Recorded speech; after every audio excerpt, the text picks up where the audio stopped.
Aquesta jornada que anem a gaudir avui és fruit del conveni de col·laboració que ha signat recentment el Coll Industrial en la Cambra de Comerç d'ací d'Alcoi.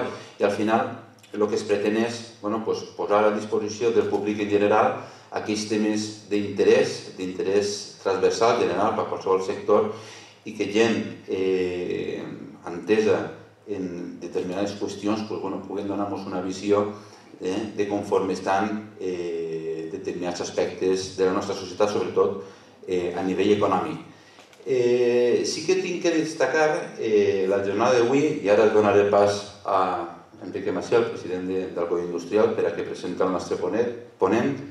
Sí que vull destacar, en quant a lo que és la jornada d'avui, aquest dilluns passat, van tindre una altra jornada dins de la càtedra de la Universitat Miguel Hernández, en la càtedra d'auditors, en el qual va vindre el conseller d'Economia, va vindre Rafa Climent, per a donar-nos unes pinzellades, contar-nos un poquiu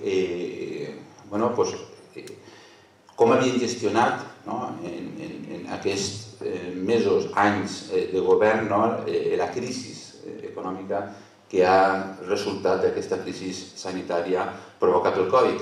I va donar una sèrie de pinzellades i va parlar d'una sèrie de... va comparar com unes plagues que es genera la tormenta perfecta per a tindre una situació, jo crec que no favorable per al creixement econòmic.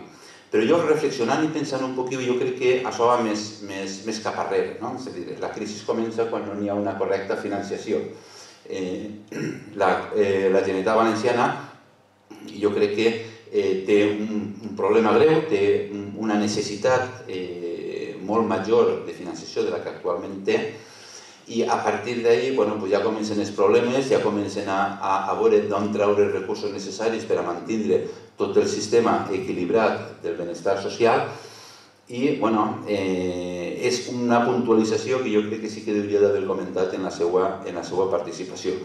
Jo crec que avui tenim l'oportunitat d'aprendre més sobre la financiació autonòmica i sobretot de poder reflexionar sobre quines accions podem posar en marxa per a mitigar aquesta situació que jo crec que no és convenient pel conjunt de la societat valenciana.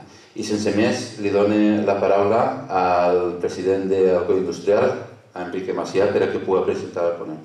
Gràcies.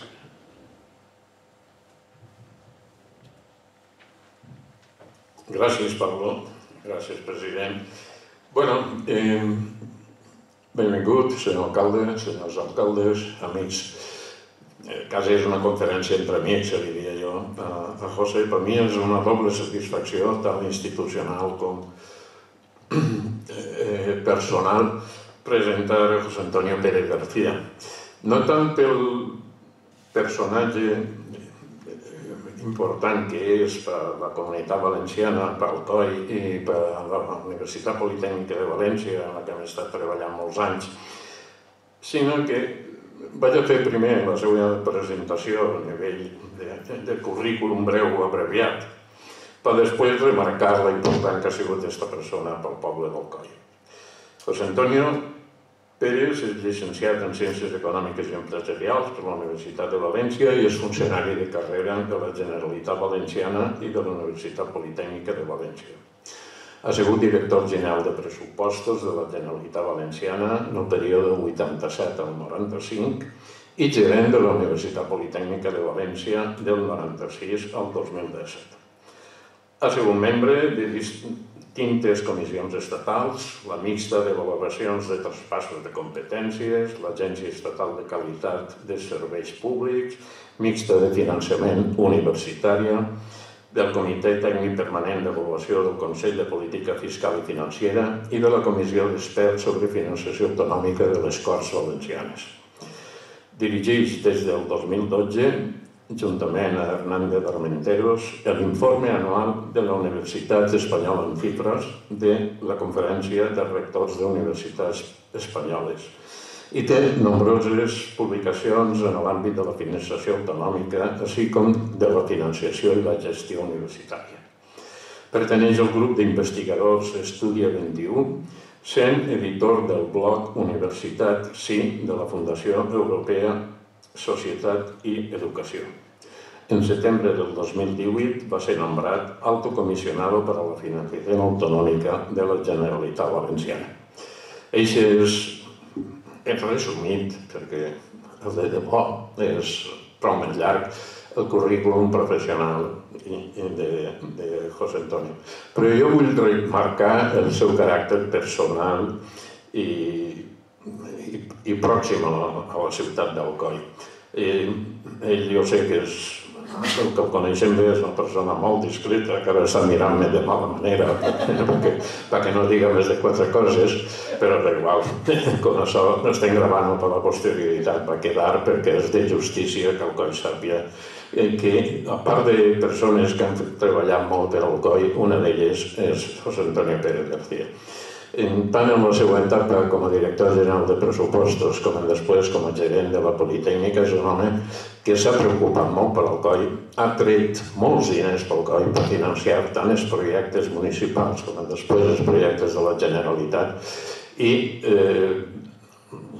està així ara l'actual director també que ens acompanya, Pau.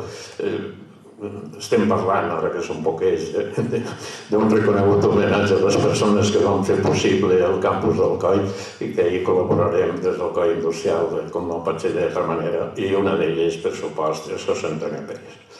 Amics dels seus amics i, sobretot, anem a passar un petit vídeo que serà, d'alguna manera, el record intemporal de la persona de José Antonio Pérez.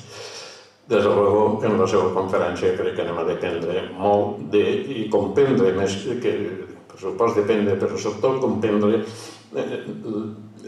aquest dèficit estructural que té de finançament que té la comunitat autònoma valenciana i, d'alguna manera, esperem que ens digui com es podria corregir en el futur. Li donem el vídeo.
ja sense més estem en mà.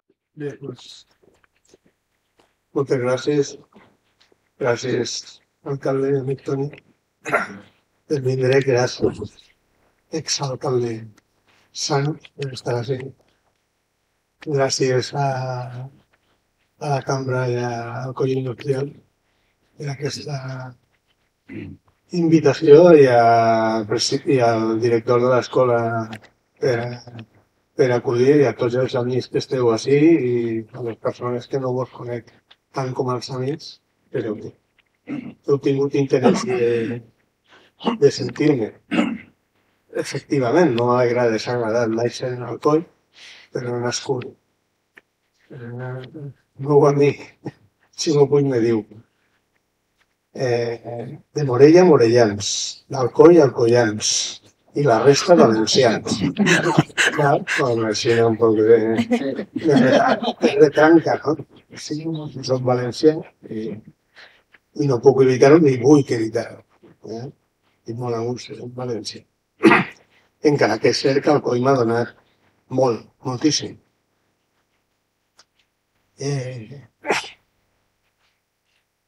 M'ha donat vida. I això és per al que estem així, per a viure. Per tant, no se pot demanar més. Mèrits. Bueno, jo, en algun amic que he compartit fa poc aquesta reflexió de que és mèrits, no? Mèrits, cada un està on està.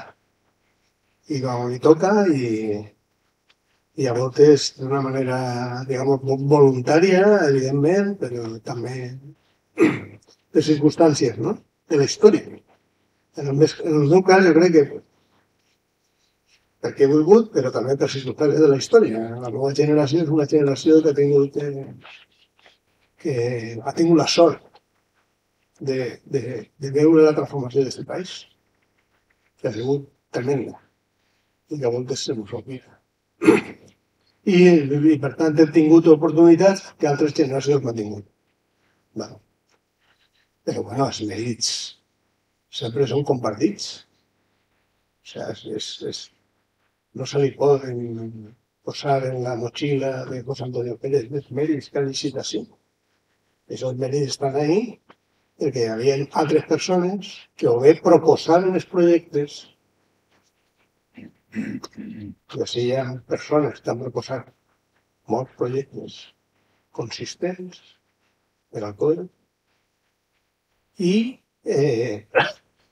altres persones que hi ha una persona que era efectivament el responsable de les finances públiques de la Generalitat o de les finances de la universitat, doncs tenia que col·laborar, no? Però Joan Lerma, Antonio Irlanga, Justo Nieto, Juan Julià, són persones que han sigut determinants en les decisions, sense les quals això no s'haguera produït.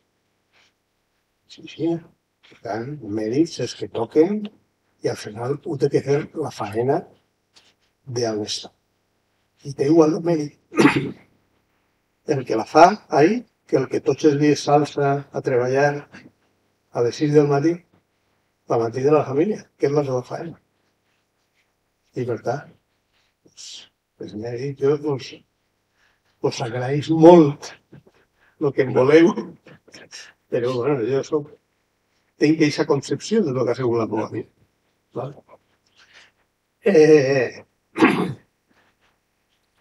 I bueno, comencem.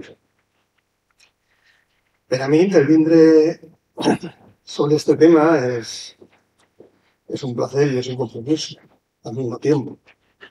Es un placer porque es un tema que en primer lugar, por hacerlo aquí, ¿no? Que en mi casa, aquí, casi entre amigos, ¿vale?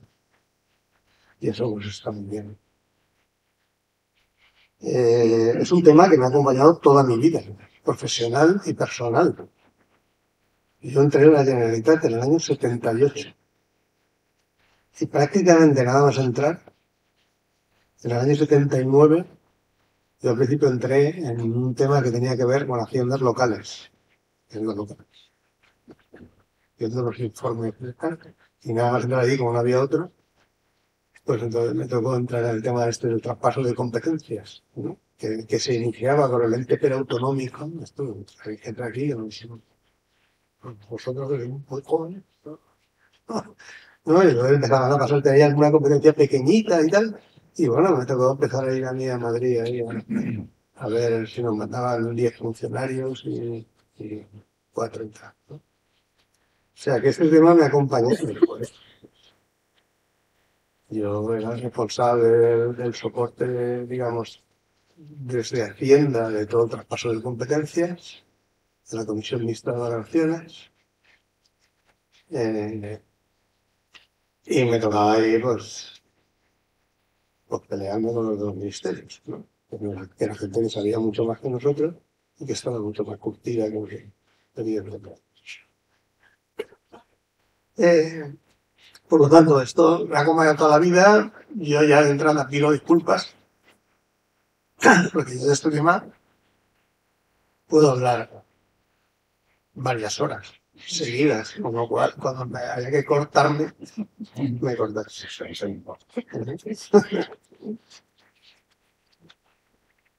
Y después también porque, como he dicho antes, es un placer y un compromiso, porque bueno, la experiencia nos dice, y por esto el título de la intervención, Alcoy Ilustrado había puesto: si alguien quiere conocer los entresijos de la financiación autonómica, que venga a la conferencia, ¿no? Entonces, alguno de vosotros igual quiere conocer los entresijos, ¿no? No lo voy a contar todos, por dejar un poco de... Pero bueno, por eso yo he titulado la conferencia Trayectoria, Evidencias y Entresijos. Trayectoria, porque esto es importante entender de dónde viene. ¿Vale? Evidencias, porque es muy importante que esto no sea un análisis de cafetería, que esto sea un análisis basado en datos sólidos, en evidencia. ¿Vale? Y hay evidencias porque no admiten mucha discusión, porque es lo que dicen los datos. ¿Vale? Y pues argumentos igual que sí que vamos a contar. Pero bueno, este es un tema complejo y que necesita y compromiso, porque de alguna manera, al haber participado en el proceso desde el principio, yo no me puedo excluir de ninguna culpa. Si alguien tiene culpa, yo las tengo todas. Porque yo estuve en el momento cero, sé lo que se hizo desde el momento cero, todo lo que se hizo en cada momento tenía su lógica, y a partir de que, como ahora explicaré, conocemos muchos datos, pues ya las cosas empiezan a dejar de tener lógica. Vale, pero hay que situarse en el momento. Y si os parece, bueno, pues este es el índice. Vamos a hablar de cómo empezó, de en qué etapa se ha desarrollado, pasos de competencias, modelos de financiación, qué logros tiene el proceso, porque el proceso tiene logros indudables. Pero también, lógicamente, pues vamos a ver qué problemas, porque esto desde hace unos cuantos años, no desde siempre. La Comunidad Valenciana lo tiene identificado como uno de sus problemas estructurales graves, y es así. Por lo tanto, tenemos que hablar de ese problema, cuál es su origen, cuál ha sido su evolución. También quiero hablar un poquito, y esto forma parte de los entresijos, de los problemas de lealtad, ¿vale? Y qué consecuencias tiene para la Comunidad Valenciana. Y si las tiene para la Comunidad Valenciana, los tiene para el COI, ¿vale? Y cuáles son las propuestas de solución, que no son propuestas de solución de los anteriores periodos, sino que son propuestas de solución de la Comisión de Expertos de las Cortes Valencianas. Bueno, ¿cómo empezó esto? Pues esto empezó con aquello de Libertad, amnistía, estatuto de autonomía. No sé si os recordáis. ¿Vale? Esto fue en el año 76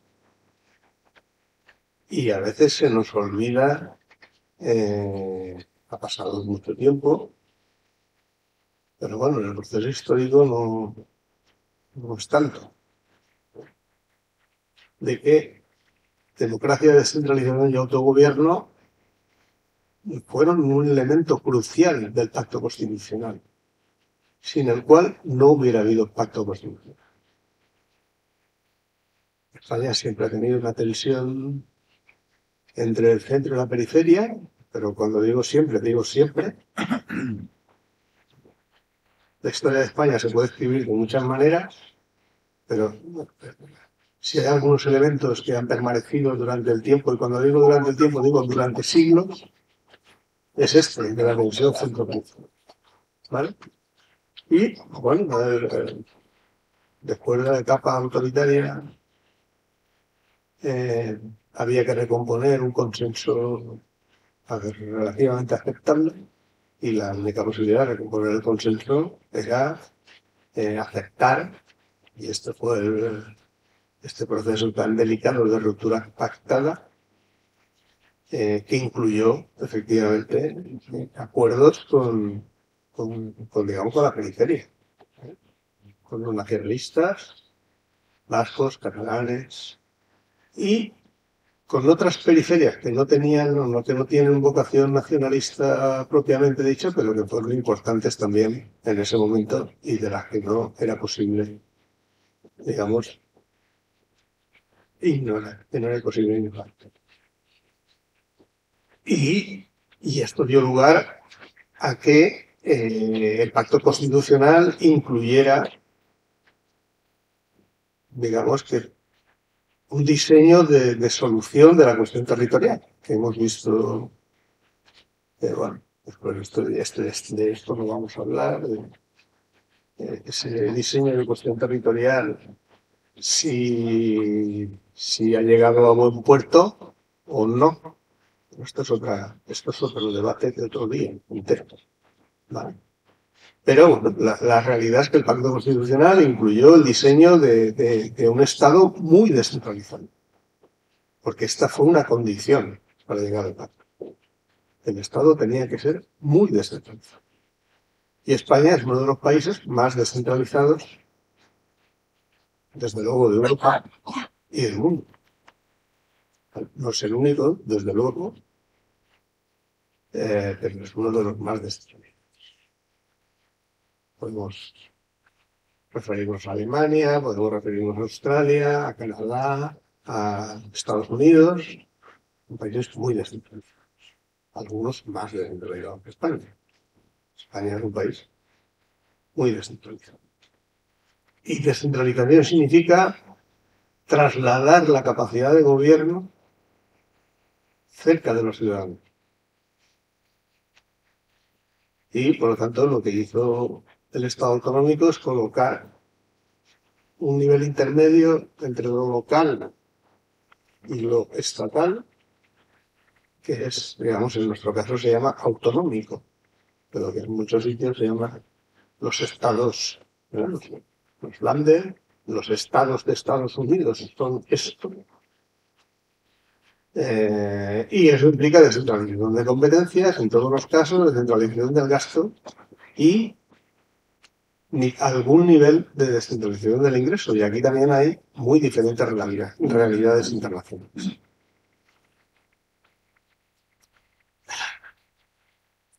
¿Qué competencias se descentralizaron en España? Bueno, pues se descentralizaron competencias importantísimas. Sanidad, educación y servicios sociales. Desde el diseño de la Constitución, esto ya está. ¿Vale? Se descentralizaron políticas de infraestructura, de sectores productivos, de todos los sectores productivos, que esto lo que permite es desarrollar políticas de desarrollo regional, impulso al crecimiento, corrección de desigualdades de renta, o sea, políticas importantes. más además políticas de bienestar social, vamos a llamar así, viviendas, deportes, cultura, patrimonio. ¿Vale? Pero tengamos en cuenta que 3 de los 5 componentes del estado de bienestar, el estado de bienestar que se configura después de la Primera y la Segunda Guerra Mundial como parte del contrato social entre la población en general y, digamos, los dirigentes de la sociedad, tanto económico como política, esto, después de las heridas de la Primera Guerra Mundial, donde murieron muchísimas personas en unas condiciones durísimas, y de la Segunda Guerra Mundial, donde murieron todavía más, pues digamos que la sociedad entendió que tenía que hacer un pacto, y ese pacto se llama contrato social. Empezó a desarrollarse en el Reino Unido. Churchill, antes de ser, fue uno de los que propuso y promocionó los primeros seguros obreros de aplicación general. Y ese estado de bienestar y ese contrato social es fundamental para la estabilidad de las sociedades. Y bueno, y uno de los problemas que hemos tenido después de la última crisis, de la última crisis, no la de la pandemia, sino la de Lehman Brothers, es que, bueno, y desde los años 80, pues este contrato social se viene deteriorando. ¿Vale?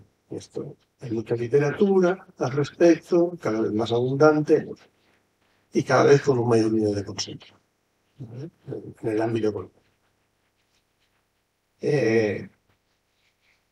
Pero bueno, tenemos que ser conscientes que lo que las comunidades autónomas han asumido competencialmente son 3 de los 5 componentes del estado de bienestar: sanidad, educación, servicios sociales, a la que se incorporó dependencia en el año 2006, si no recuerdo mal,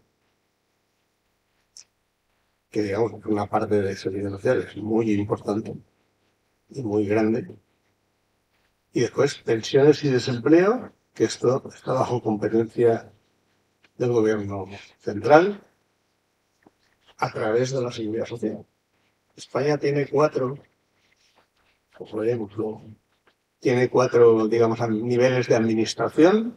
2 son niveles de la administración central, que son la administración central propiamente dicha y la administración de la seguridad social, que se encarga de estos 2 elementos del estado del bienestar, desempleo y pensiones, y después están las comunidades autónomas y las corporaciones locales, con sus respectivas competencias.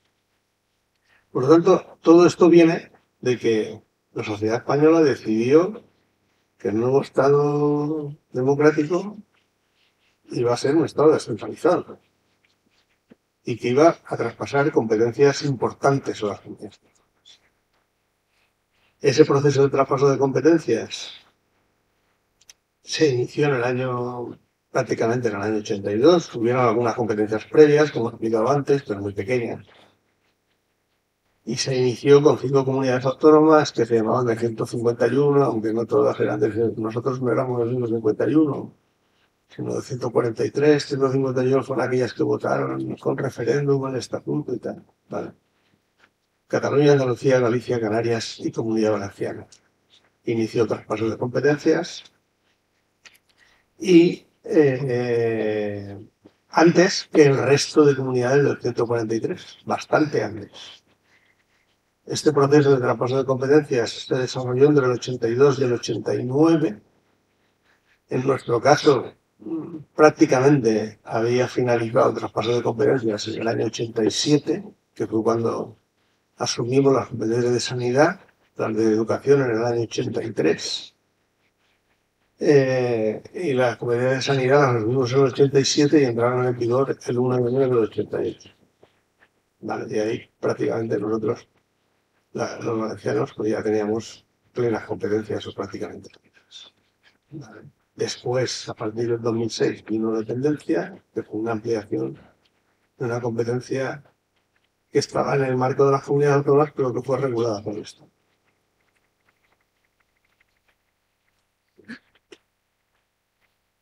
Pero realmente, hasta el año 2002, no se acaba el traspaso de competencias a las comunidades autónomas, porque las comunidades autónomas del 143, que son todas las demás, aparte de estas 5, con excepción de las forales, que llevan otro camino, llevan el mismo camino de asunción de competencias que las comunidades autónomas de régimen común, pero su régimen financiero es totalmente distinto. No voy a entrar en él, pero luego, si hay preguntas, me pronunciaré con claridad.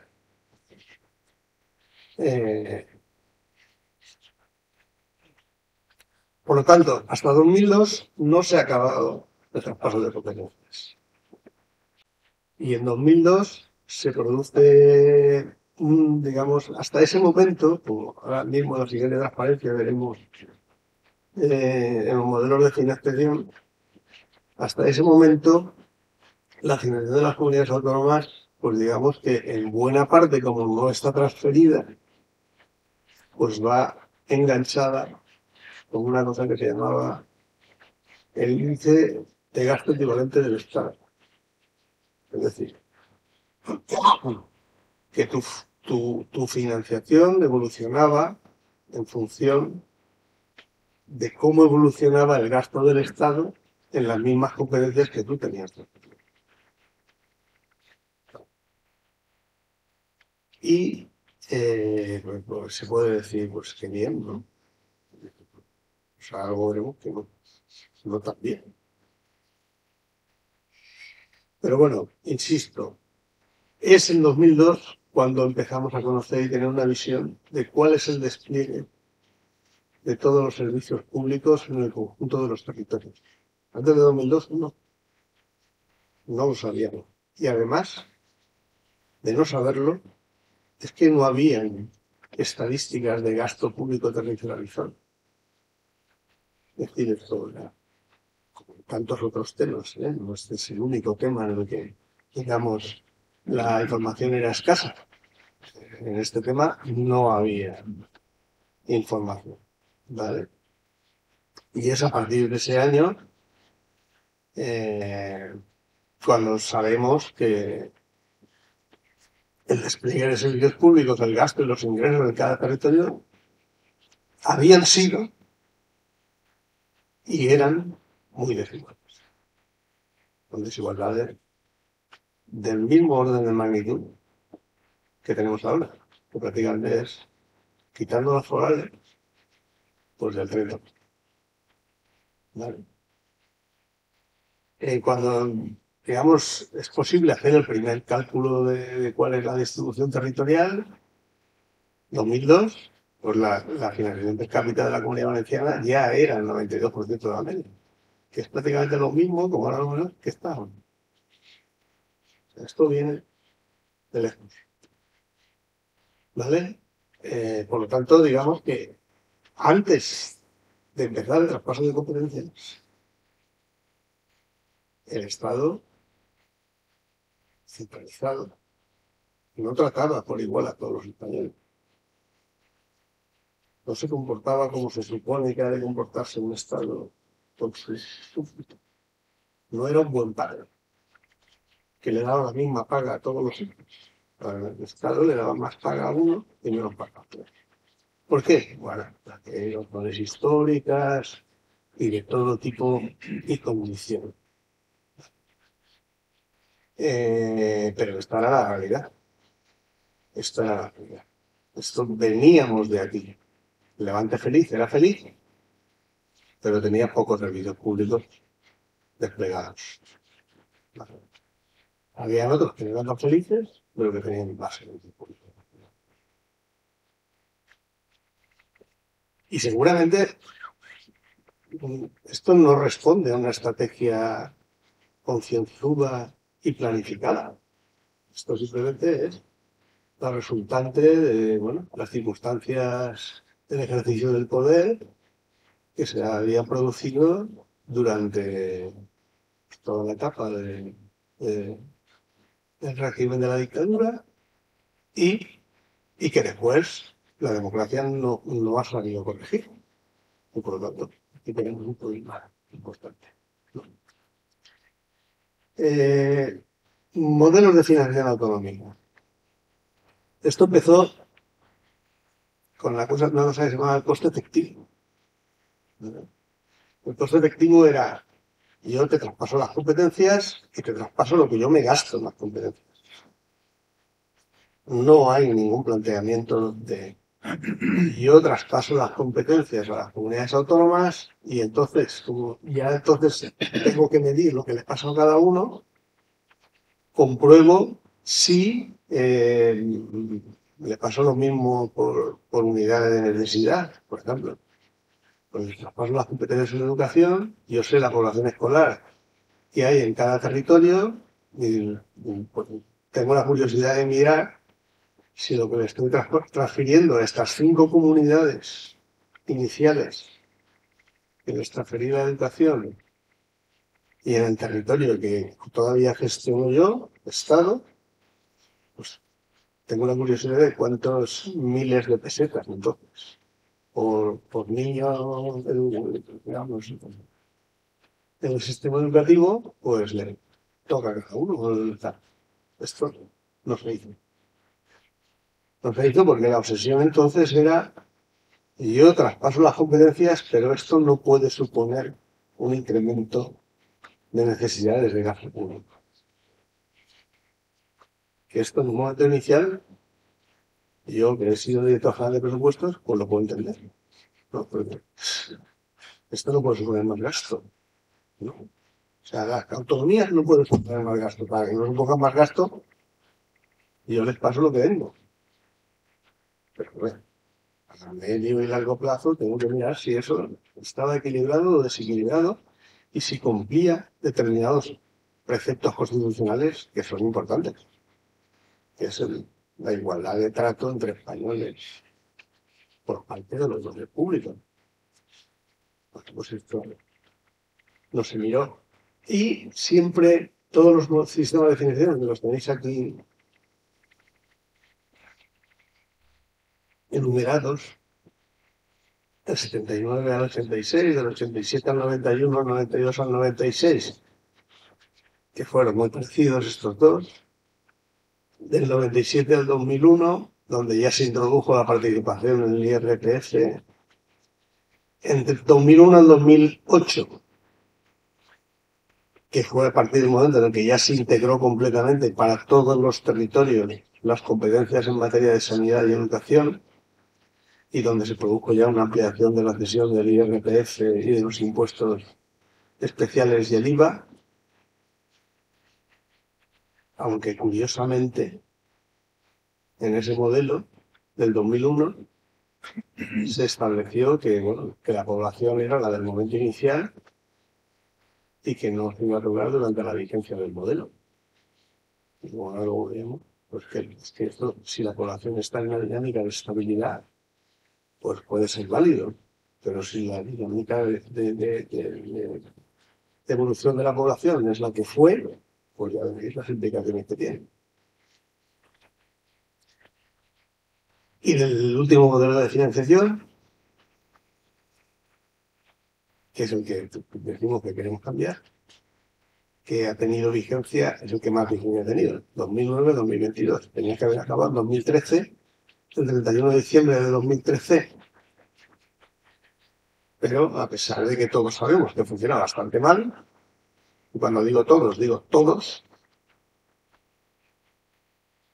creo que ya no hay nadie que defienda el funcionamiento de este modelo, ni siquiera alguno de sus autores directos, ¿vale? Como el actual director del Instituto de Estudios Fiscales, Alain Cuenca, ya ni siquiera lo defiende Alain Cuenca.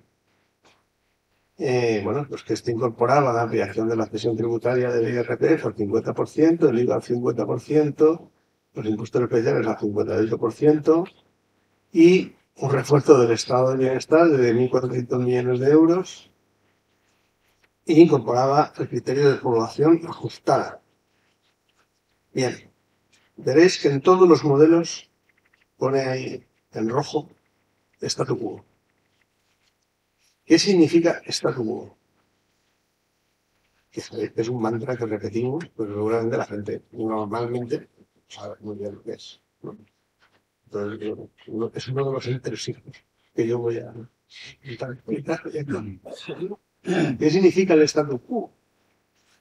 Bueno, la Real Academia dice que el statu quo es el estado de cosas en un determinado momento. Y no hay mejor definición de lo que es el statu quo. Pues el statu quo es el estado de cosas en un determinado momento. ¿En qué determinado momento? En el momento en el que se traspasaron las competencias. Y dadas todas las reglas que se han venido aplicando en todos los modelos de financiación desde el origen, desde el año 1986, que fue el primero, el statu quo siempre ha estado presente. Y decía el statu quo, ha dicho en los sucesivos modelos de financiación, nadie, ha dicho dos cosas.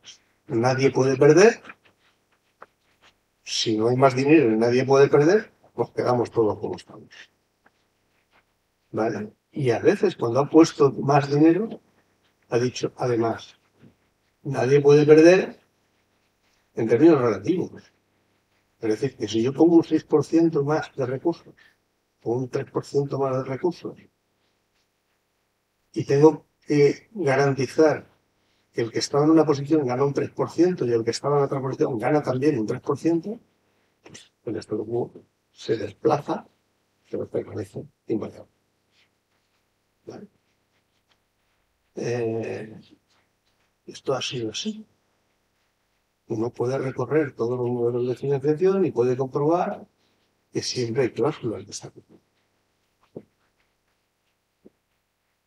¿Por qué?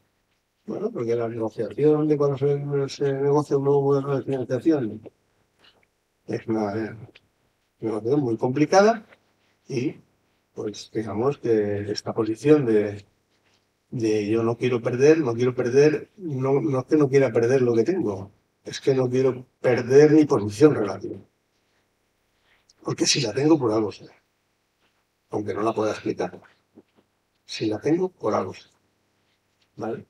Entonces, cuando oís esto de que las comunidades de la España vaciada, que son las comunidades del statu quo, aunque han tenido la habilidad de asociar un concepto con el otro, dicen esto de que hay que hacer la distribución de la financiación autonómica de acuerdo con el coste efectivo de la prestación de los servicios y tal. Pues están diciendo eso. Están diciendo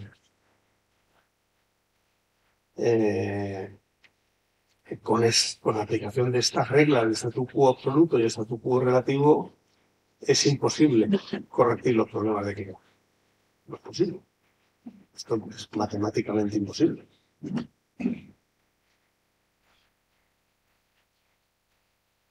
Disfunciones. Pues esto muy rápidamente, ¿no? Esta es la organización de la población que se produjo en el periodo 2001-2009 por comunidades autónomas. Como veréis, hubieron comunidades que crecimos en la población y crecimos en la participación en población y otras que disminuyeron. Y no crecieron tanto y por lo tanto bajaron en la participación en población. ¿Vale? Si tú a esto le añades la regla del statu quo, o cuando arrancas el siguiente sistema, que es el de 2009, estás mal. Estás muy mal. Eso.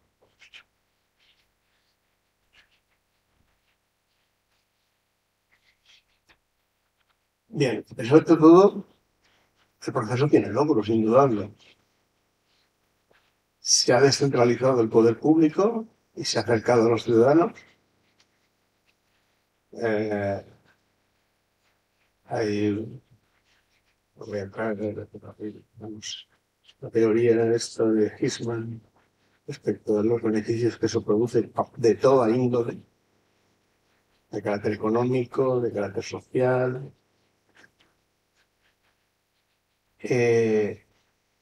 Y tenemos que ser conscientes de que estamos en un proceso histórico.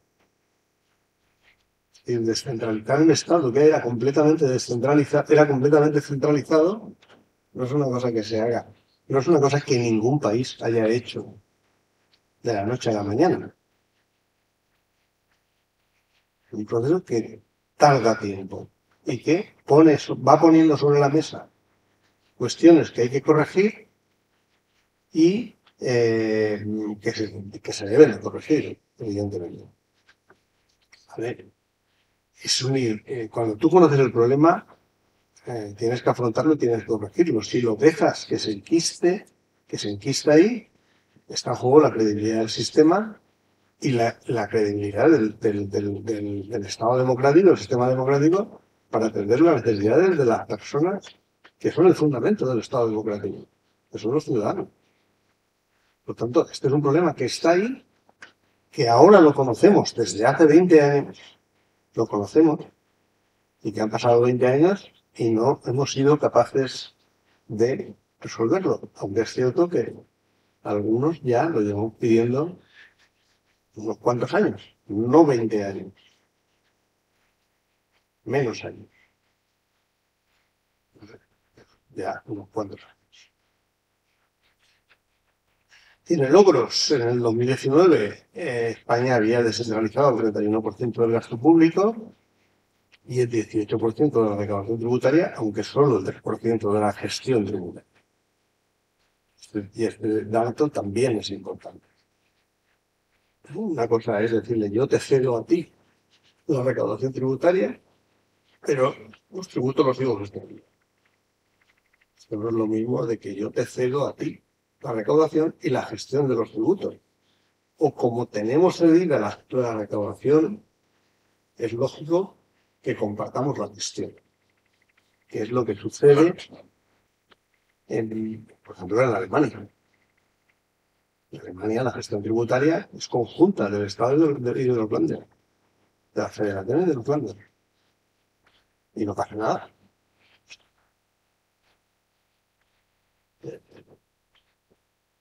Pero bueno, hemos conseguido conocer la distribución de los recursos por territorio, es transparente,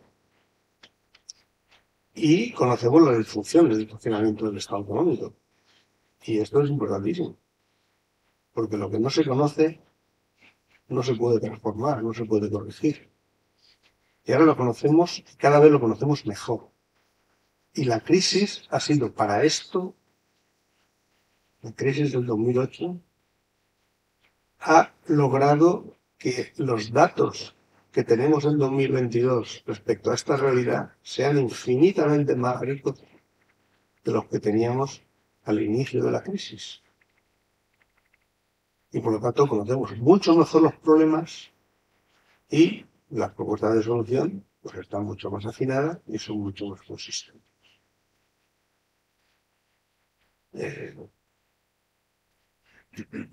Como he dicho, se ha descentralizado el gasto. Ahí están las 4 administraciones a las que me refería antes.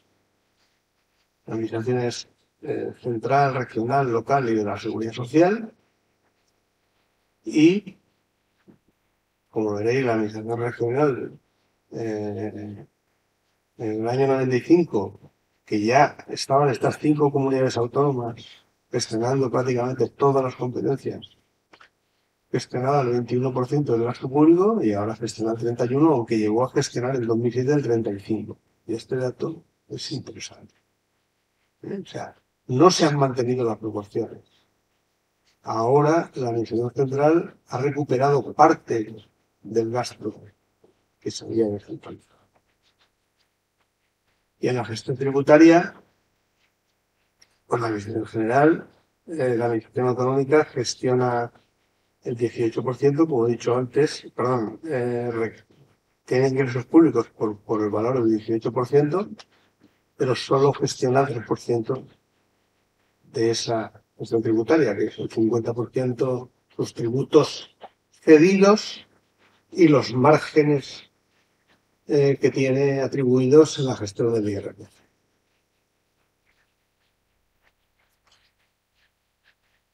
Se ha descentralizado el 31% del gasto público, pero además, digamos, ese gasto público, y yo creo que este dato es poco conocido para la opinión pública, no sé, la opinión pública esto como lo ve, pero fijaros que en lo que son las competencias del estado del bienestar, son tres grandes políticas de gasto: política sanitaria, política de educación y política de servicios sociales. Esto ocupa una gran proporción del gasto público. De estas políticas, las comunidades autónomas están gestionando prácticamente el 40%. O sea, sanidad, educación, protección social de las comunidades autónomas supone un volumen de gasto que es el 40% de todo el gasto que se hace en España en el estado de bienestar. Es decir, lo otro son pensiones y desempleo. ¿Vale? Y la proporción de gasto del estado de bienestar del ámbito del sector comunidades autónomas es el 75% por término medio. En nuestro caso es superior. Y en el resto del estado es también el 65%. ¿Y con esto qué es lo que quiero decir? Con esto lo que quiero decir es que cuando se presiona a la baja o al alza el gasto en las administraciones centrales y en las comunidades autónomas, lo que se está presionando a la baja o al alza es el 75% de un gasto que forma parte del estado de bienestar. Es decir, de prestaciones directas a los ciudadanos de servicios que se llaman esenciales o fundamentales por la Constitución. Sanidad, educación y protección. Por lo tanto, tenemos que tener en cuenta que esto no... Si se presiona a la baja el gasto, como ahora lo veremos, pues pasa. Pero tenemos problemas que tenemos que analizar y que tenemos que resolver. El primer problema que tenemos es un problema común. No es un problema solo de las comunidades autónomas, es un problema común. ¿Vale? Es un problema en el que España tiene un desajuste entre el gasto público que parece que quiere hacer y el ingreso público que es capaz de regalar su capacidad fiscal. Y lo tiene mucho más acusado que el que tiene la zona euro. Fijaros la distancia que está marcada por las flechas que hay entre la línea de ingresos públicos, evolución desde la crisis de Lehman Brothers 2008 hasta 2021. En la zona euro, que son las líneas continuas, y en la zona de trazos, que son España. Y tenemos un desequilibrio importante. La sensación que yo tengo a veces es que cuando hablamos de gasto queremos servicios daneses, cuando hablamos de ingreso queremos sistema tributario irlandés. Esto no es compatible. Esto no es compatible. Si queremos una sanidad de primer nivel, una educación de primer nivel y unas pensiones de primer nivel, esto hay que pagarlo.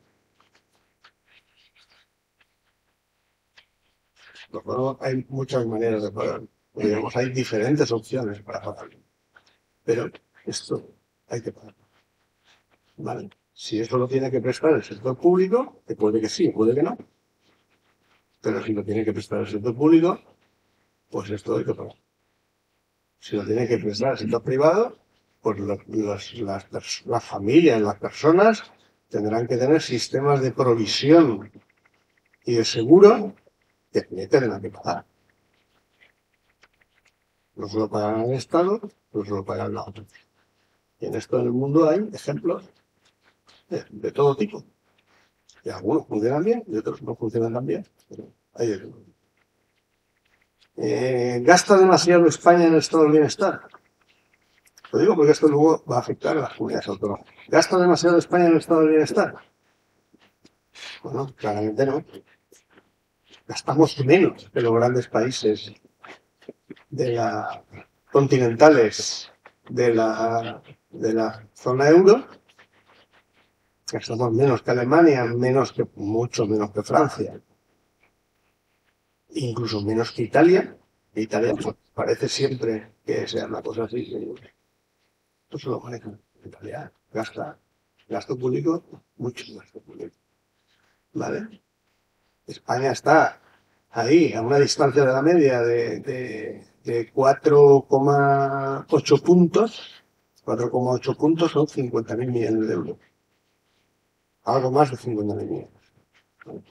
Por debajo. Y este menor gasto público se refleja en nuestro nivel de estado de bienestar. En salud gastamos 6,1, la media de la zona euro gasta 7,2. Ahí tenemos un punto con 1, que son aproximadamente 14.000 millones de euros. En educación gastamos medio punto menos y en protección social gastamos 2,5 puntos menos. ¿Vale?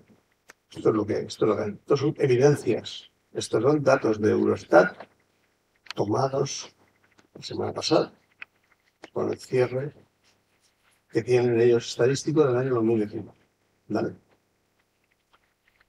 Ahora, como hemos visto antes, tenemos menos gasto, porque fijaros que la línea discontinua está por debajo de la línea continua, tenemos menos gasto, pero sobre todo tenemos muchísimo menos ingresos. Igual, este es un problema que afecta a la financiación autonómica, que afecta a la financiación, nos afecta a todos, por lo tanto también a la financiación autonómica.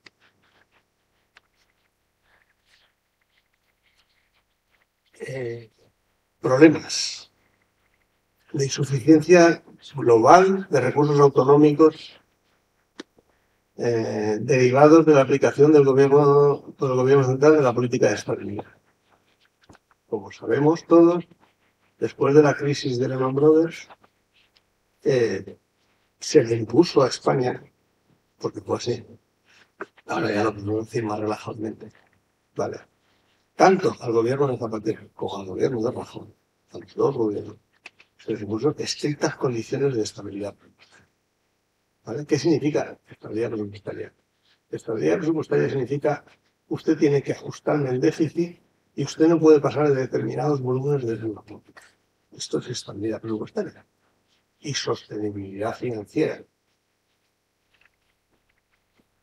La aplicación de estas políticas de déficit público y de control de la deuda son responsabilidad del gobierno central, que es el que se relaciona con todo. ¿Vale? Pero el gobierno central, cuando aplicó estas políticas de estabilidad presupuestaria, los objetivos de déficit, que se aprueban normalmente en los meses de junio, julio, o muy tarde, límite de gasto y objetivos de déficit, siempre ha fijado objetivos de déficit muy pequeños para las comunidades autónomas que no tenían nada que ver con lo que hemos visto antes, de que las comunidades autónomas estuvieran gestionando ya el 30 y tantos % del gasto público. Si el objetivo de déficit del país era, por decir algo, el 3%, a las comunidades autónomas no solo se asigna el 1%, que sería el 30 y tantos %, sino a lo mejor les ha asignado el 0,5%. ¿Vale? Sin ninguna explicación. Esto es importante. No hay ningún documento público, oficial, que explique por qué se distribuye el déficit en España entre las diferentes administraciones. Una cosa que se aprueba por el gobierno, se lleva a convalidar el Parlamento, se integra en un documento que se llama Programa del Reino de España para el cumplimiento de los objetivos de estabilidad presupuestaria, que se remite a la Comisión Europea, pero ahí no hay ninguna explicación de cuál es la distribución. Simplemente el gobierno lo decide y lo lleva al Consejo de Política Fiscal y Financiera, y como el gobierno tiene el 50% de los votos, pues bueno. Pero esto ha tenido consecuencias, claro que ha tenido consecuencias. Esto lo que ha supuesto es que al tener un objetivo de déficit muy por debajo de su tamaño de gastos, pues las comunidades autónomas han tenido que hacer un ajuste mucho más severo que el que ha tenido que hacer el gobierno. ¿El gobierno lo ha hecho porque le tiene manía a las comunidades autónomas? No. No. El gobierno lo ha hecho porque tenía que atender un volumen de gasto también en el estado del bienestar, desempleo y pensiones, que se juntaron en un momento que verdaderamente fue un momento, digamos, después de la crisis había muchísimo desempleo y eso coincidió con un crecimiento de la pirámide de población que llegaba a la edad de jubilación, que era muy grande. Pero claro, el gobierno, en lugar de sentarse en la mesa del Consejo de Política Fiscal y Financiera, dice, oye, tenemos un problema, vamos a hablar de esto, la opción que tomó durante muchos años, porque esto arrancó con Elena Salgado, continuó con Cristóbal Montoro y digamos que Montero pues se encontraba con esto de la pandemia, no sé qué y tal, y es otra cosa, ¿vale? Pero, y sistemáticamente durante muchos años se han aplicado sin explicar objetivos de déficit muy cortos al gasto público autonómico. Y nosotros podemos entender que si tú tienes la responsabilidad del gasto en pensiones, tienes que atender las pensiones. Estamos de acuerdo. Pero es que yo tengo la responsabilidad del gasto sanitario y el gasto educativo. Y yo también lo tengo que atender. Y la evolución de la población es la que es. Es la que es. Es la que es en materia de pensiones y es la que es en materia sanitaria y en materia educativa. ¿Cuál ha sido la evolución del gasto por administraciones centrales y administración regional? El que está en el gráfico.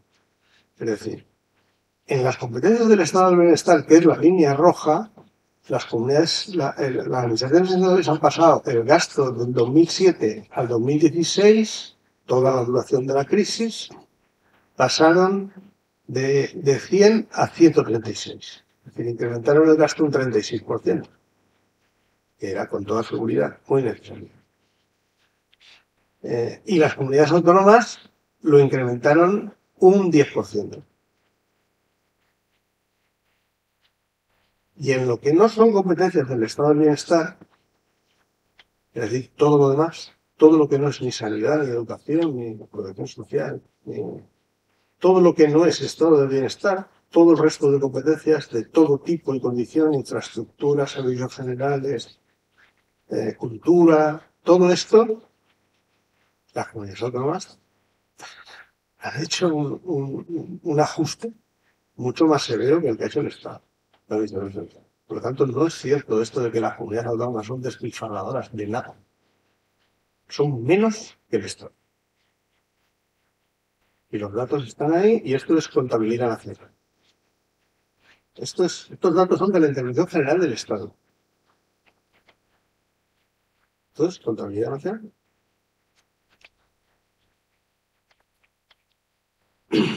¿Qué ha pasado con esta evolución del gasto? Lo que ha pasado con esta evolución del gasto en relación con las necesidades. ¿Quién marca las necesidades de gasto? Bueno, las necesidades de gasto en realidad las marca la evolución de la población. En el caso de la financiación autonómica es una cosa que se llama población ajustada, que luego hablaremos 3 minutos de eso. ¿Cuál es la evolución de las necesidades de gasto? Pues la evolución de el gasto que se tenía que haber producido en las comunidades autónomas, si hubiera sido de acuerdo con la evolución de las necesidades, es la línea azul continua. ¿Vale? ¿Cuál fue el gasto realizado? La línea descontinua, que fue por debajo de las necesidades. Las comunidades autónomas, digamos, que tuvieron que gastar por debajo de la evolución de las necesidades. Es decir, que si la población que tenía que recibir servicios sanitarios crecía un 10%, pues las comunidades autónomas no crecieron en el gasto comunitario. Crecieron en el cero. Lo mismo con el gasto educativo, con el gasto de servicios sociales. ¿Y los recursos cómo evolucionaron? Bueno, pues evolucionaron según la línea roja continua, por lo tanto, siempre por debajo de las necesidades de gasto. ¿Esto qué produjo? Esto produjo lo que está ahí, es un enorme endeudamiento de las comunidades autónomas. ¿Qué pasa? Desde el año 2003, han pasado del año 2003 al año 2019 del 6,1 de deuda sobre PIB al 23,7.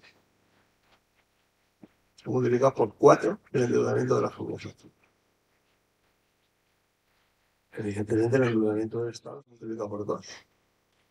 Pero de las comunidades autónomas se multiplica por 4.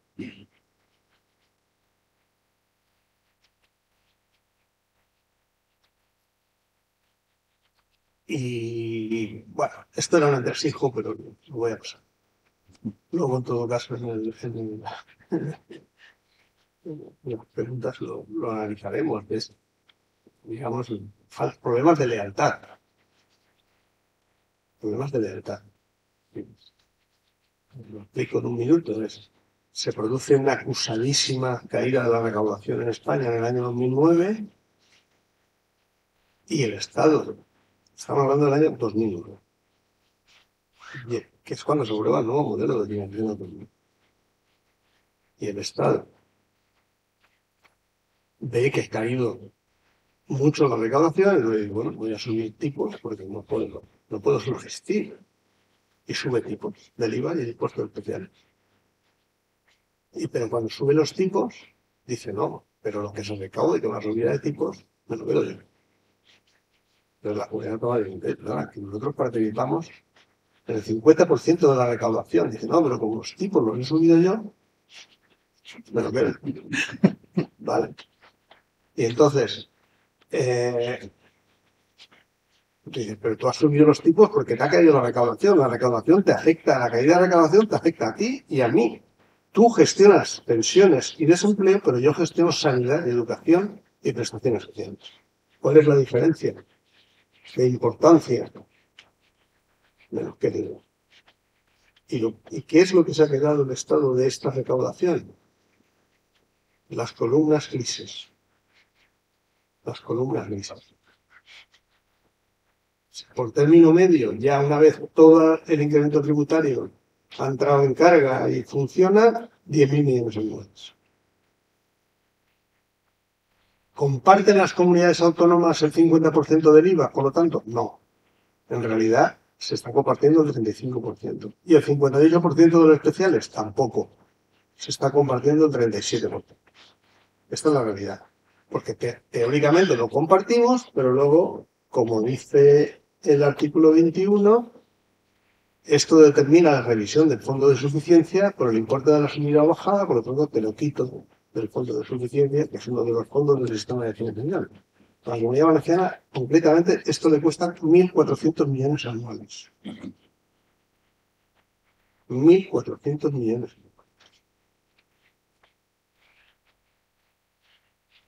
Como decía antes, ¿cómo se miden las necesidades? Bueno, pues las necesidades se miden en función de la población. Las necesidades de educación se miden en función de la población de edad escolar, de 0 a 16 años.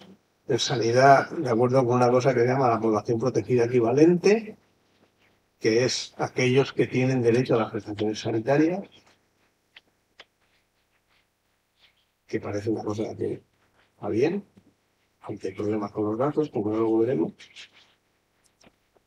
La protección social se mide por la población que tiene más de 65 años, que efectivamente es la que más atención social necesita, y el resto de funciones por la población empadronada. Y después hay unas correcciones de un 3%, puede decir que poco, de superficie, dispersión, insularidad. ¿Qué poco? Pues el impacto de ese 3% es este que veis aquí.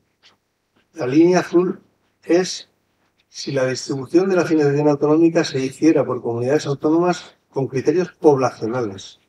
O sea, educación, población de 0 a 10. Vale, educación, población. Sanidad, población protegida. Sanidad, población protegida. ¿Vale? Cuando le añadimos los efectos que tiene ese 3%, si ese 3% que es el del actual sistema de financiación. Se pone en carga, lo que pasa es lo que está en la línea de trazos. Si ese 3% pasa al 4%, es la propuesta que hizo el Ministerio de Hacienda el año pasado, al final. Entonces la línea pasa a ser la verde continua. O sea que se incrementa la dispersión de una manera importantísima.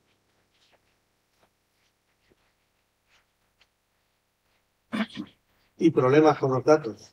No sé si se ven mínimamente. Hay problemas con los datos.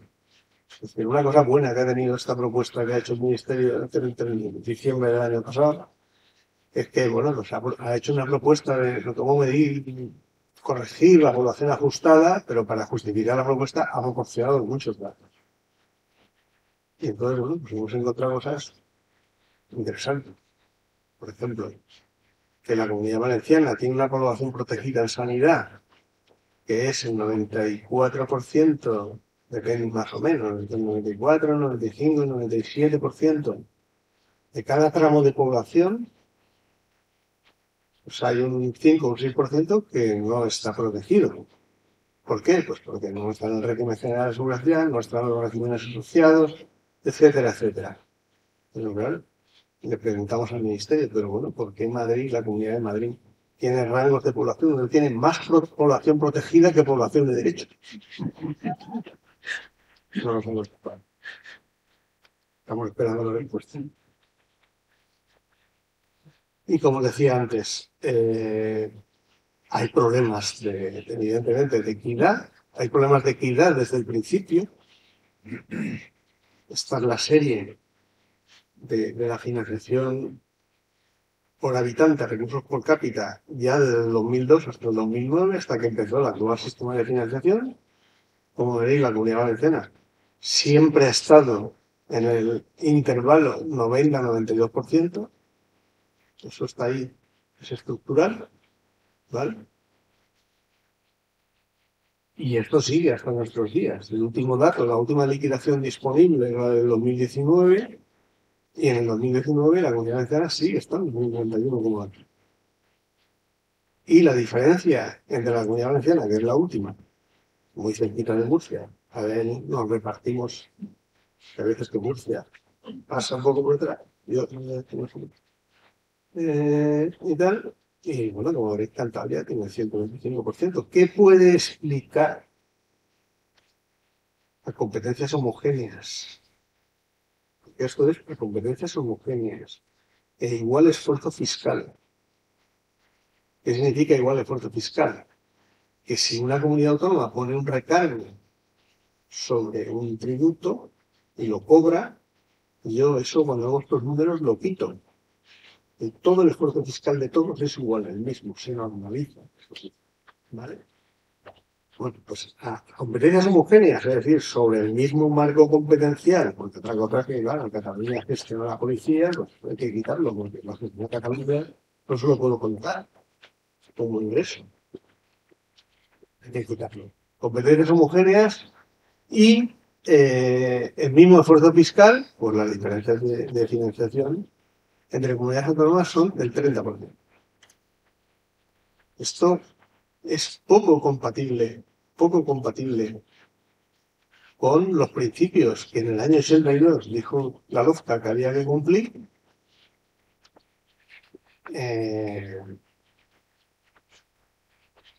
Por ejemplo, este de la garantía del nivel más equivalente de financiación de los servicios públicos fundamentales, independientemente de la comunidad autónoma de residencia. Esto no se cumple. Esto no se cumple. Y esto viene de los preceptos constitucionales. Del artículo 156 de la Constitución. Esto viene de ahí. Esto lo puso la LOFCA, no porque se lo cumplió, para cumplir un precepto constitucional.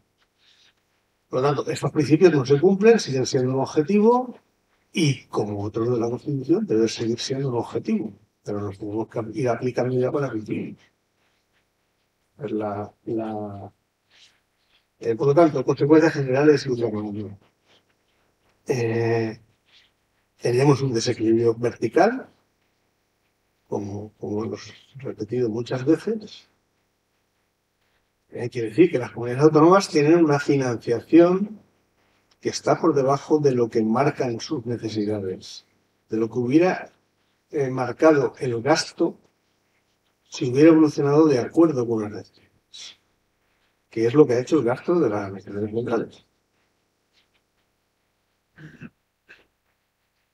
Y esa dimensión de suficiencia vertical, pues ya digamos hay un consenso. Esto fue la comisión de expertos de las Cortes Valencianas la primera que puso este tema sobre el tapete, digamos, de la discusión técnica, que es una discusión muy importante en este terreno, igual que en la fiscal. Fuimos los primeros que pusimos esto, y esto luego pues ha venido siendo, digamos, ratificado por otros informes técnicos también, de que esto está en este orden de magnitud, entre 14.000 y 16.000 millones de euros. Tenemos, como hemos visto, un problema de equidad del 30% de diferencias territoriales entre comunidades autónomas de régimen común, pero cuidado, y de un 60%, de más de un 60% con las comunidades de régimen foral. Y ahí lo dejo. Y ahí lo dejo. Y después tenemos problemas serios de cogobernanza de un sistema que es un sistema descentralizado y que tiene que tener instrumentos de gobernanza que sean descentralizados o que sean de una coordinación fuerte. Pero coordinación no significa imposición, significa coordinación. Tenemos que acostumbrarnos a sentarnos en una mesa, hablar de los problemas y ponernos de acuerdo. Y no es tan difícil. Y en el Consejo de Política Fiscal y Financiera han habido muchos acuerdos. No es tan complejo. Y es obligado. Si se quiere que un Estado descentralizado funcione con una cierta armonía. Esto es obligado. Esto lo hacen todos los sistemas federales que hay en el mundo. Esto lo hace Alemania, lo hace Australia, lo hace Canadá, lo hace Suiza y lo hace con su modelo, un modelo un poco diferente, Estados Unidos. Esto no es imposible, esto se puede conseguir.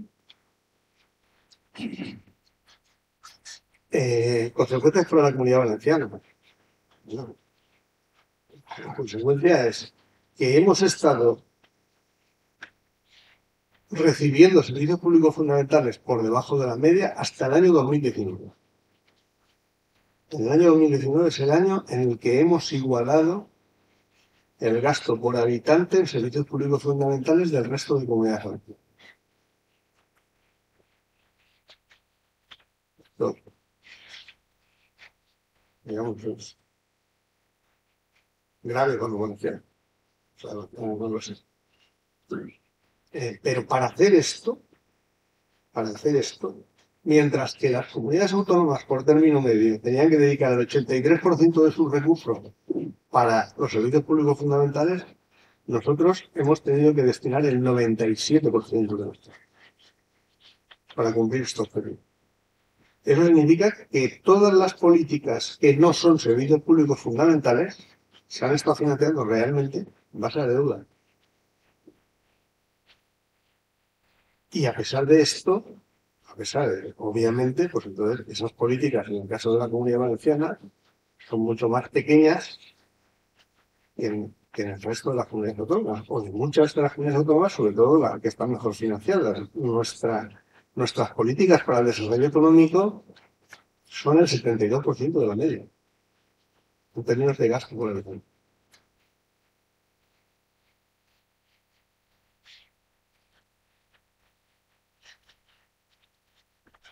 Y una última conclusión. El endeudamiento de la Comunidad Valenciana, pues a pesar de que el gasto por habitante nunca ha estado por encima de la media, el endeudamiento de la Comunidad Valenciana pues es prácticamente el doble del resto de las comunidades. A pesar de que el gasto nunca ha estado por encima de la media. Por lo tanto, el problema no es la cantidad de gasto que hemos hecho, sino el problema es que los ingresos que tenemos son claramente insuficientes. Porque haciendo menos de la media de gasto durante 20 años, nos hemos visto obligados a acumular el endeudamiento que es el 47,8 del PIB, que es una barbaridad. Cuando la media de comunidades autónomas, que también han tenido gasto derivado y deuda derivado de que había una experiencia de recursos que no se ha ajustado a las necesidades, como hemos visto, pero han acumulado un 25,9, un 26%. No es el doble, pero casi el doble. Bueno.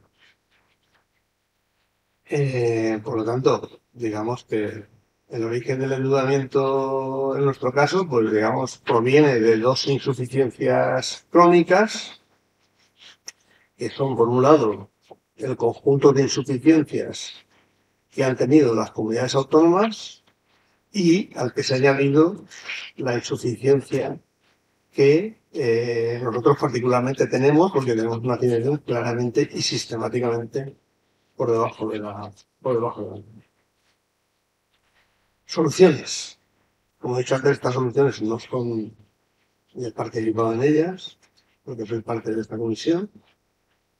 Y bueno, ¿hay soluciones a esto? Pues sí, hay soluciones a esto. Por lo tanto, tenemos que tener un cierto optimismo. Primero, que el modelo tiene que ser sencillo y que lo puedan entender los ciudadanos. No os voy a recomendar, bueno, si una noche no podéis dormir, pues cogéis la ley esta 22 del 2009 y le dais un vistazo y veis lo que es eso. Realmente. Es totalmente incomprensible. Pues, es incomprensible para alguien que no sea experto en el tema. Esto no es necesario que sea así. Esto se puede hacer bastante sencillo, y la gente lo entienda, los ciudadanos lo entienden.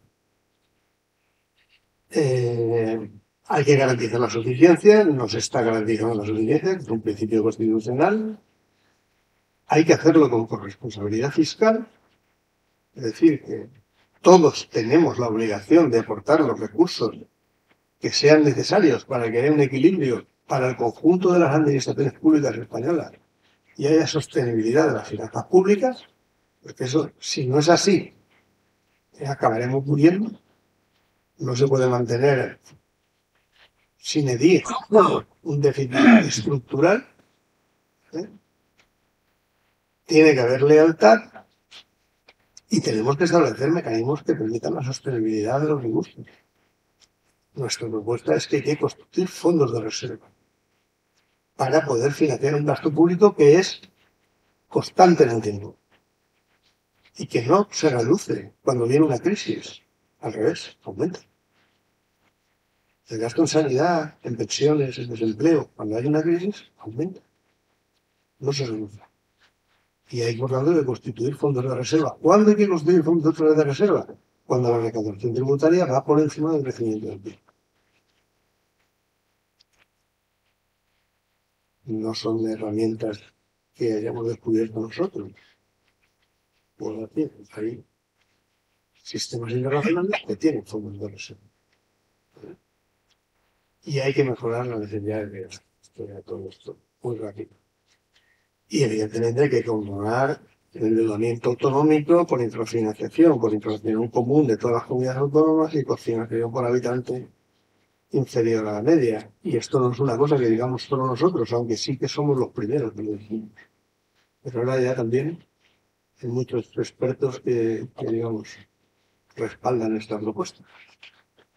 Incluso, vamos, sin hacerlo público, evidentemente, pues incluso el Banco de España ha hecho papeles en este sentido. Y yo aquí coloco uno que salió el año pasado de Antonio Zabalza, que es un catedrático de análisis económico, que fue secretario de Estado de Hacienda, y esto no es un dato menor, es alguien que fue secretario de Estado de Hacienda, que ha hecho una propuesta de plan de saneamiento de la deuda autonómica. Siguiendo esta lógica de, oiga, las finanzas públicas autonómicas no han respondido a las necesidades de gasto que existían en las competencias que tenían las comunidades autónomas. Entonces, hacer una propuesta un poco sofisticada sobre cómo llevar esto, pero las conclusiones son las mismas que hemos visto antes. O sea, él considera que actualmente la deuda de las comunidades autónomas, esto estamos hablando de datos de 2018, porque él cogió datos del 2018 hasta el 2018 era 270.000 millones de euros. Y él consideraba que había que condonar deuda, tanto por no haber cubierto las necesidades derivadas de las competencias autonómicas, como en algunos casos para cubrir las necesidades derivadas de la infrafinanciación de las comunidades autónomas. Están las dos cosas. La deuda después de la condenación tenía que bajar a 111.000 millones de euros. En el caso de la Comunidad Valenciana, esto supondría que de 45.737 millones de deuda que teníamos a finales de 2018, según Antonio Zabalza, deberíamos tener 16.373 millones. Por lo tanto, esto no es una cosa que digamos solo los valencianos. Es un problema que ya, digamos, ha calado y que hay muchos expertos que entienden que hay que dar una solución a este problema. Propuestas de solución más detalladas, pues aquí está. Y por esto acabo. Es un tema complejo, como he dicho antes. Han pasado ya 20 años, o solo 20 años, depende de cómo lo queramos mirar para resolverlo, pero es crucial resolverlo. Es crucial porque el sistema, el Estado, el sistema democrático, tiene que resolver los problemas. Y si no resuelve los problemas, se deteriora su credibilidad. Por lo tanto, nosotros, ¿qué es lo que tenemos que hacer? Primero, hemos conseguido bastantes cosas, aunque no lo parezca. Hemos conseguido que nadie discuta hoy en día. Esto empezamos hace 8 años. El primer informe que se hizo sobre esto lo hicimos en 2011, 3 miembros de la actual comisión, a petición de la Asociación Valenciana de Empresas. Es un informe que nos pidieron y que nosotros les entregamos también. Estamos hablando de 2011, no han pasado 20 años, han pasado 11. Y la primera vez que se llevó el informe a las Cortes Valencianas fue en 2013. Después ha habido un segundo informe, que es este, que eso es de 2017. O sea, llevamos peleando en este tema realmente así, con un poco de fuerza. 8 años. Para cambiar un tema como este, esto no es mucho tiempo. Nadie nos discute que estamos infrafinanciados. Se han puesto en marcha mecanismos como el Extraflash que han permitido financiar el gasto, aunque a base de endeudamiento, pero no es un detalle menor que el 82% del endeudamiento de la Comunidad Autónoma Valenciana en este momento sea con el Estado. Es mucho mejor que el endeudamiento sea con el Estado que sea con las entidades financieras. Y esto facilita mucho la continuación. Esto es obvio. Por lo tanto, hemos conseguido unas cuantas cosas. ¿Y qué tenemos que hacer? Lo que tenemos que hacer, en nuestra opinión, es seguir siendo rigurosos en el análisis y en las propuestas,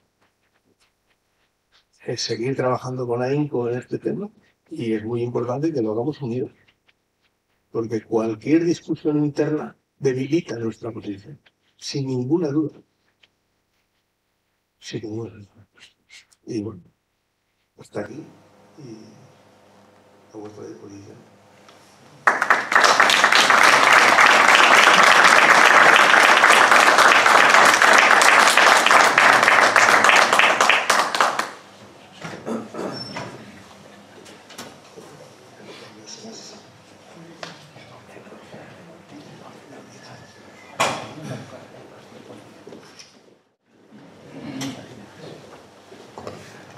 Gracias, José.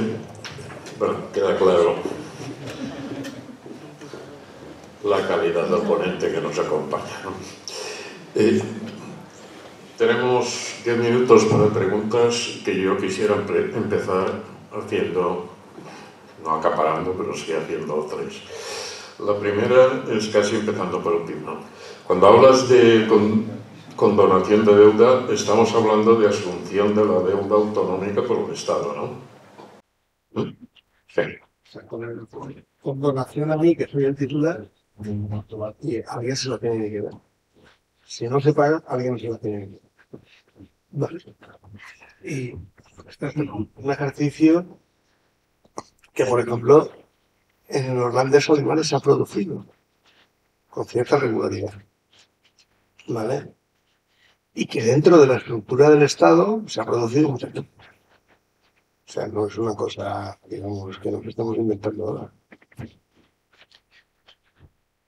La segunda es un poco de tipo político. ¿Qué fuerza puede tener Valencia, el gobierno de la Generalitat Valenciana, para negociar bilateralmente con el gobierno central estos temas? ¿O es un tema de negociación conjunta de todas las autonomías? Es un tema de negociación conjunta.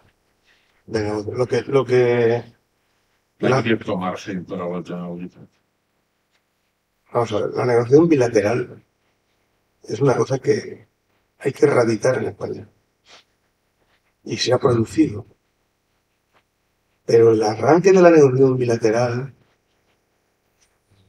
es el de las Juntas Forales. Que sinceramente, pues digamos, sinceramente es algo que deberíamos haber evitado.